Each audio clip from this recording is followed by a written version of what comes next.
大家好，我是李灿，欢迎来到 Easy Mandarin 中文播客。咱们继续边走边聊啊。今天咱们聊一个问题啊，这个问题在我脑子里盘旋挺久了，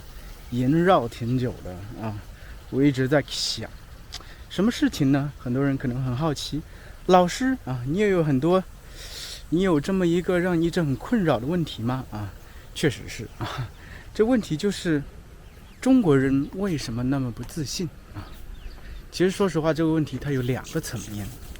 一个层面呢，我觉得是一个国家层面的问题，就中国人作为这么一个民族啊，大家普遍不够自信啊，特别是面对国外的人而言啊。另外一个是作为个体，个体上中国人好像也不够自信，到底是为什么呢？我最近一直在思考这个问题啊，说的好像是一个特别严肃的问题一样啊。其实我觉得最近突然有点感悟吧，就是我突然发现，原来中国人为什么感觉上不够自信，又为什么好像渐渐的变得自信了起来啊？首先啊，你要和任何一个中国人说起对于中国人这个民族而言最大的遗憾是什么？中国人都会告诉你，那肯定是百年屈辱了啊！对，百年屈辱这个词语啊，几乎是深深的烙印啊，刻在我们的脑子里啊，让我们时时不敢忘怀啊。就是屈辱这个事情，它其实会带来两种力量，一种力量呢是会让你其实失去自信，对，会让你觉得自己确实好像不够好，所以才会遭受了这些屈辱。另外一方面，当然也会让你想着发愤图强啊，一雪前耻啊。这个其实是对中国人一个非常矛盾的地方，这个也是中国人在自信层面上显得特别纠结的地方，总是好像看起来似乎不够自信，但在另外一个层面上看起来又挺自信的。咱们就先说不自信的地方，因为有屈辱，受过屈辱的人都知道啊，其实你的自尊心会比较大，自尊心会比较强，你其实很不想把自己的这些不够好的方面展现在他人面前，而且你会特别在意他人的想法，在意他人的评价、评论等等。中国人就是因为作为整个民族这个记忆太过深刻啊，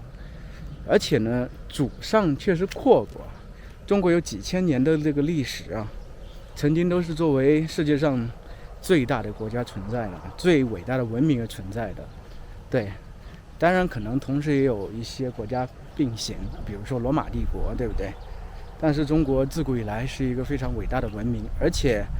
我最近给我儿子在读历史书的时候，也让我回忆起来一些历史知识。就是中国作为四大文明古国啊，是唯一一个未曾断绝的这么一个文明，对不对？所以说中国是伪装成文明的一个国家，也可以这样去说啊。这方面给中国人有一些底气，一方面其实给中国人也是一个很大的负担啊。其实在很长一段时间里都是一个很大的负担，就是你曾经很阔过，就像对一个现如今家庭状况不是很好啊，经济状况不是很好的孩子说，你看你爷爷曾经是多么厉害的人啊，你爷爷曾经是多么厉害的人啊一样。这个时候一般情况下啊，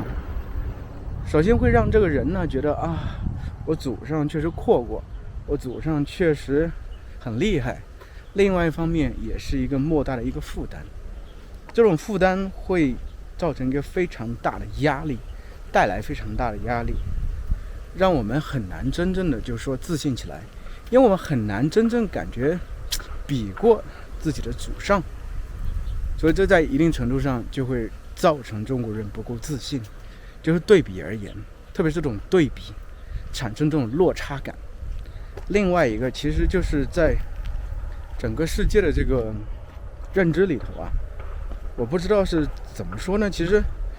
也很奇怪，自从我做中文老师之后，开始拍视频之后呀，我但凡要由衷的感受啊，赞美啊，夸赞一下自己的这个国家啊，都会有些人跳出来就说你应该谦虚一些，你中国还不够好，你为什么这么骄傲呢？对，这突然之间让我特别困惑，而且接着会开始怀疑，最后就是不自觉的认同这么一个观点。对呀，中国还不够好呀，我为什么要这样骄傲自大呢？我有什么骄傲自大的资本呢？中国只是可能我处在一个信息茧房里啊，我处在中国这个巨大的信息茧房里，所以我以为中国真的很好呀。其实我没有走出去看一看，中国真的有我以为的那么好吗？这个时候我就是产生了一个深深的怀疑。我相信这也是很多中国人会面对的一个问题。大家面对这样一个状态，这么一个情况，肯定都会产生深深的怀疑。然后原来自信满满的，对不对？那种相信自己的国家啊，相信自己的人民啊，自己的民族啊，真的还不错，这么一个状态，淡然之间无存了，信念突然之间崩塌了啊！原来确实是，所以这种自信它就是建立在一个可能会觉得，你可以觉得这个自信就像一幢盖在沙地上的房子一样，地基是不稳的，可能风一大就倒了。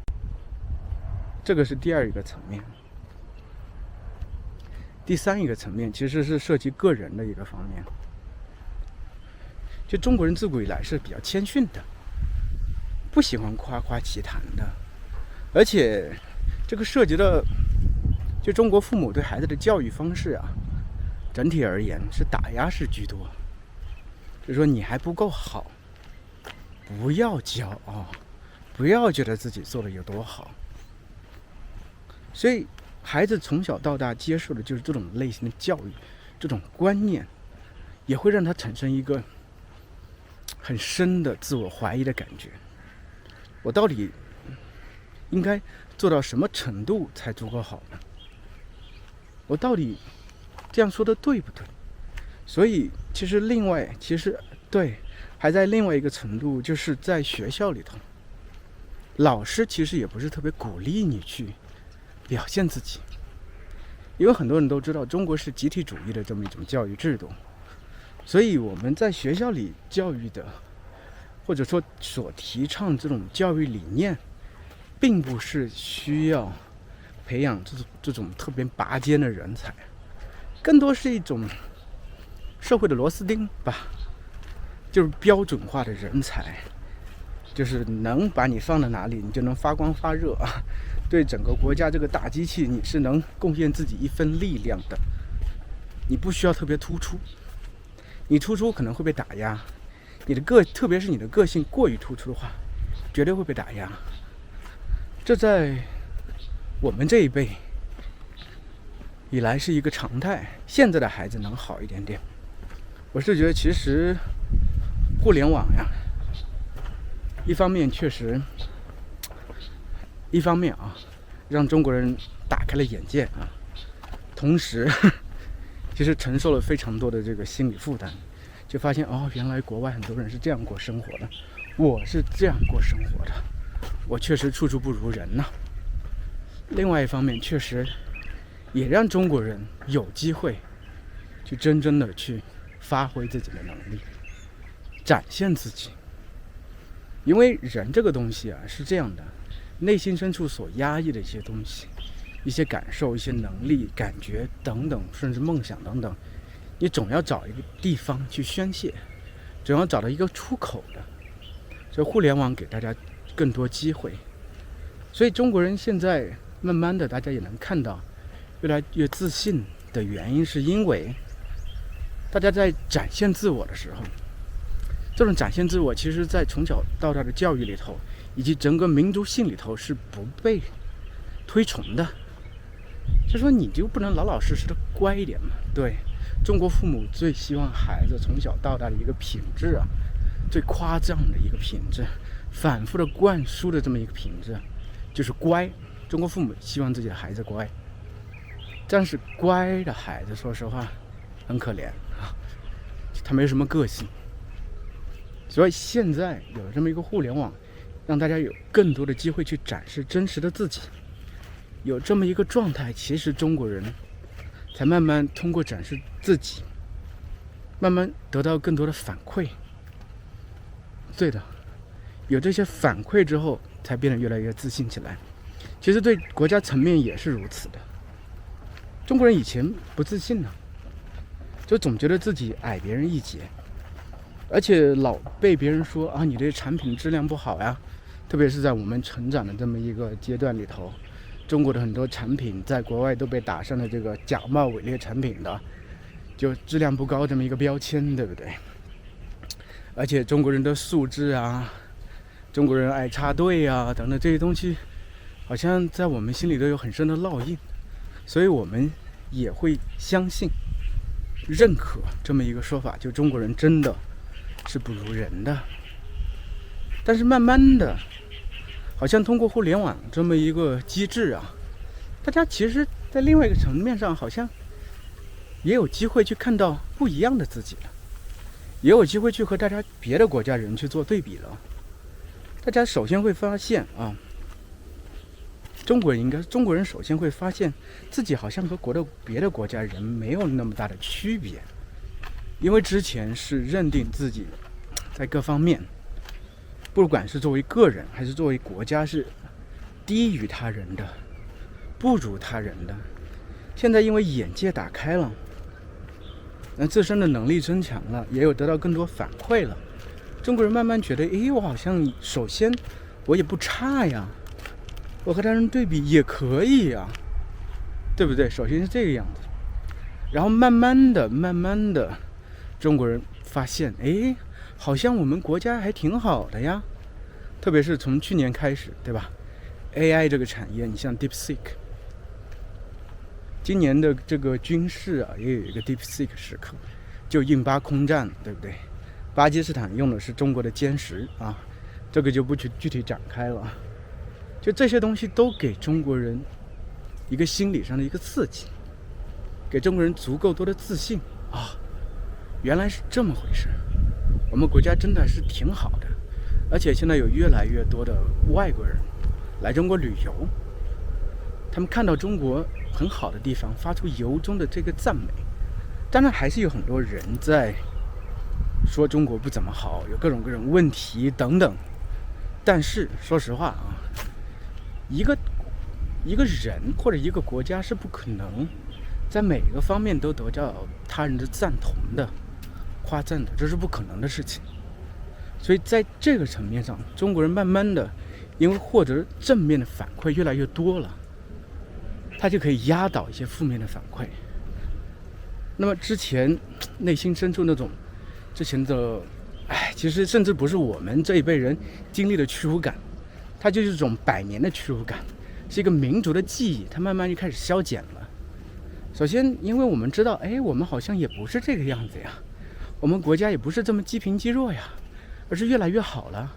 而且你从外人的角度看来，中国确实越来越好，大家也越来越喜欢了，而且得到的反馈、得到的评价是正面多于负面的，大家心里这种感觉就慢慢变得轻盈起来，那自信的感觉就慢慢开始升腾起来。一开始的那种不自信的感觉慢慢掉落。同时可能现在的父母啊，自己小时候也是被不断打压的，对，被打压长大的，所以其实内心是有些阴影的。所以到自己养孩子的时候，因为现在整个世界又是这么如此的开放，自己接触到的东西又是完全不一样的，更为丰富多彩的，不用完全依靠老一辈的教育理念去教育自己的孩子，就能跳脱出之前老一辈的那个道路。所以我们这一辈可以这样说，我们在教育自己的孩子的时候，其实已经在慢慢走的和老一辈不同的道路。那么我们的孩子自然而然的肯定比我们会更为自信。所以中国人为什么不自信？这其实是中国人以前为什么这么不自信。中国人现在呢，我相信会越来越自信，但这是好事情。有自信的民族，有自信的国家，有自信的人，他才能创造出更伟大的文明，创造出更灿烂的文化。而且我相信中国人说了一句话，是我特别坚信的一点，叫做命运共同体。我们人类都是命运共同体啊，中国人肯定愿意为了这个伟大的理念而贡献自己的力量。好了，那咱们今天就到这儿吧，再见喽。